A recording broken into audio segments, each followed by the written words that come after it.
Religiously Speaking with Saurabh. नमस्ते, मेरा नाम सौरभ शुक्ल है। रेडियो सिटी का ये special podcast religiously speaking with Saurabh. इस एपिसोड में बात होगी श्री घूष्मेश्वर ज्योतिर्लिंग की।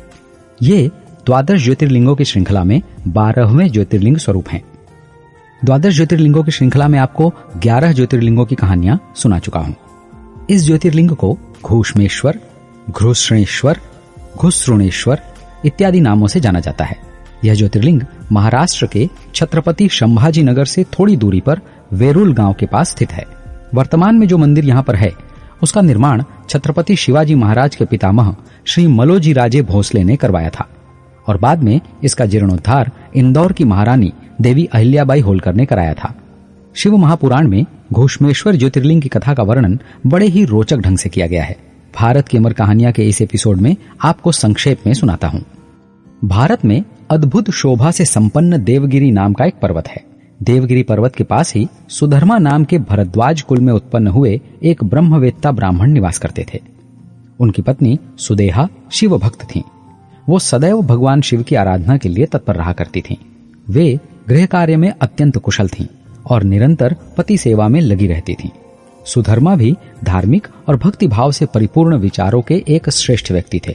वे देवताओं और अतिथियों के पूजक थे। वे वेद में बतलाए गए मार्ग पर चलने वाले अनुशासित ब्राह्मण थे।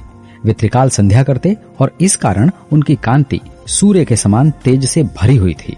वे वेद शास्त्र के मर्मज्ञ थे और एक शिक्षक भी थे। उन्होंने अनेक शिष्यों को शिक्षित किया था। सुधर्मा ऐश्वर्य संपन्न थे और दान धर्म करने में अग्रसर रहते थे। उन्हें एक श्रेष्ठ दानी के रूप में देखा जाता था। वे अत्यंत सज्जन और गुणों की खान थे। वे एक परम शिव भक्त थे और शिव भक्तों से बड़ा प्रेम करते थे। वे सभी प्रकार से धर्मपरायण थे, लेकिन उनकी कोई संतान नहीं थी। इस कारण उनकी पत्नी सुदेहा अत्यंत दुखी रहा करती थीं। आसपास की स्त्रियां उन्हें कटु वचन सुनाया करती थीं, जिससे उनका कष्ट और भी बढ़ जाया करता था। उन्होंने अनेक बार अपने पति सुधर्मा से इस संदर्भ में अनुष्ठान इत्यादि करने की प्रार्थना की, लेकिन सुधर्मा उन्हें ज्ञान की बात समझाकर शांत कर देते। एक बार सुदेहा के कहने पर उन्होंने एक छोटा सा उपाय किया, किंतु सफल नहीं हुआ। इसके बाद सुदेहा ने हट करके अपनी बहन घूष्मा से अपने पति का दूसरा विवाह करा दिया। विवाह से पूर्व सुधर्मा ने उन्हें बहुत समझाया कि अभी तो तुम अपनी बहन से बहुत प्रेम करती हो, किंतु जब उसका पुत्र हो जाएगा तो तुम उससे ईर्ष्या करने लगोगी और इस कारण तुम उससे स्पर्धा करने लगोगी। इसका परिणाम बुरा होगा। किंतु सुदेहा नहीं मानी।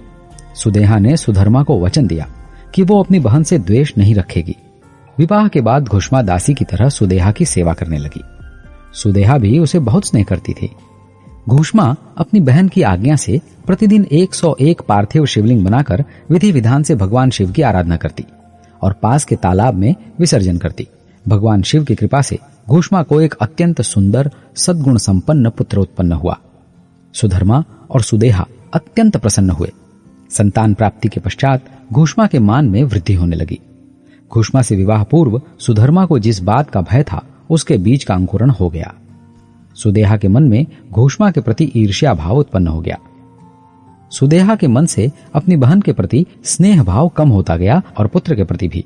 धीरे धीरे दोनों के प्रति प्रेम और अनुराग का भाव समाप्त सा हो गया। जैसे जैसे बालक बड़ा होता गया, सुदेहा के मन में उसके प्रति ईर्ष्या का अंकुर भी बड़ा होता गया। उस बालक का विवाह हुआ, नववधू आ गई। इन सभी प्रसंगों के साथ सुदेहा की ईर्ष्या बढ़ती गई और मानो सुदेहा के मन में उसके प्रति ईर्ष्या का वो छोटा सा अंकुर एक बड़ा फला फूला वृक्ष हो गया हो। उसके मन में द्वेष ने भी स्थान बना लिया। वो कहती, हाय, अब जो कुछ भी है सब घूष्मा का ही है। इस घर में मेरा है ही क्या? पुत्र और पुत्रवधू भी उसी के हैं। ये मेरे कौन हैं? कुछ नहीं। फिर भी मेरी संपत्ति भी ले लेने वाले हैं। ऐसे दूषित विचार एक बार मन मस्तिष्क में स्थान बना लें तो निकलते नहीं हैं।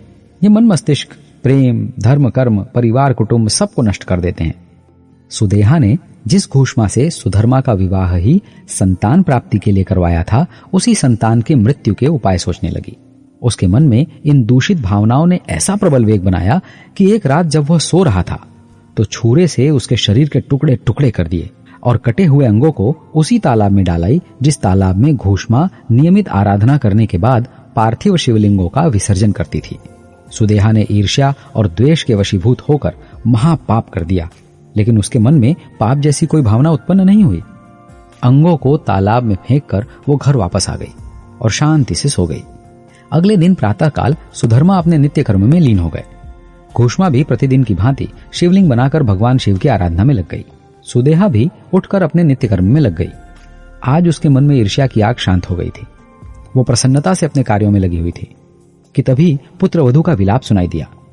पुत्रवधू ने शैया को खून से लथपथ और शरीर के कुछ कटे हुए अंगों को पाया। वो घूष्मा को पुकारकर भयंकर विलाप करने लगी। सुदेहा ने भी विलाप करने का नाटक शुरू कर दिया। घूष्मा ने अपनी पुत्रवधू के विलाप को सुना, लेकिन उसने अपने नित्य पार्थिव पूजन के व्रत को तोड़ा नहीं। वो भगवान शिव की आराधना में लगी रही, तनिक भी विचलित नहीं हुई। दोपहर को पूजन समाप्त हुआ तब घूष्मा ने अपने पुत्र की शैया को देखा और कहा, जिन्होंने दिया था उन्होंने ही ले लिया होगा, अब रुदन का क्या लाभ। सर्वेश्वर भगवान शिव ही हमारे रक्षक हैं। घूष्मा के मन से भगवान शिव की आस्था तनिक भी कम नहीं हुई। प्रतिदिन की भांति वो 101 पार्थिव शिवलिंगों को लेकर उसी तालाब के पास गई।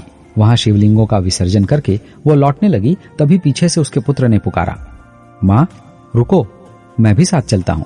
उसने मुड़कर देखा तो उसका पुत्र जैसा था वैसा ही दिखाई दे रहा था। भगवान शिव की कृपा से वो पुनर्जीवित हो गया था। उसने माँ से कहा, माँ मैं पुनः जीवित हो गया हूँ। ऐसा कहकर वो माँ के चरणों में गिर गया। यह सब देखकर घूष्मा पर कोई असर नहीं पड़ा। उसे तो वैसा ही अनुभव हो रहा था जैसा वो कहीं बाहर जाकर आता तो उसके पैर छूता था। घूष्मा के निस्वार्थ समर्पण से भगवान शिव अत्यंत प्रसन्न हुए और वहां प्रकट हो गए। उन्होंने घूष्मा से सुदेहा के कुकृत्य के बारे में बताया और सुदेहा का वध करने के लिए उद्यत हुए। लेकिन घूष्मा ने भगवान को प्रणाम करके वर मांगा, हे प्रभु, सुदेहा मेरी बहन है, आप उसकी रक्षा कीजिए, वध नहीं। उसने मेरे साथ बुरा किया, किंतु मुझे उसके प्रति कोई दुर्भावना नहीं है। भगवान शिव घूष्मा के निर्विकार भाव से अति प्रसन्न हुए और घूष्मा से बोले, तुम एक और वर मांगो। तब घूष्मा ने भगवान शिव से प्रार्थना की कि हे प्रभु, आप लोगों की रक्षा के लिए सदा यहां निवास कीजिए। भगवान शिव ने उसे आशीर्वाद देते हुए कहा, मैं तुम्हारे नाम से अर्थात घूष्मेश्वर के नाम से यहां सदैव निवास करूंगा। भगवान शिव घूष्मेश्वर ज्योतिर्लिंग स्वरूप में स्थापित हो गए।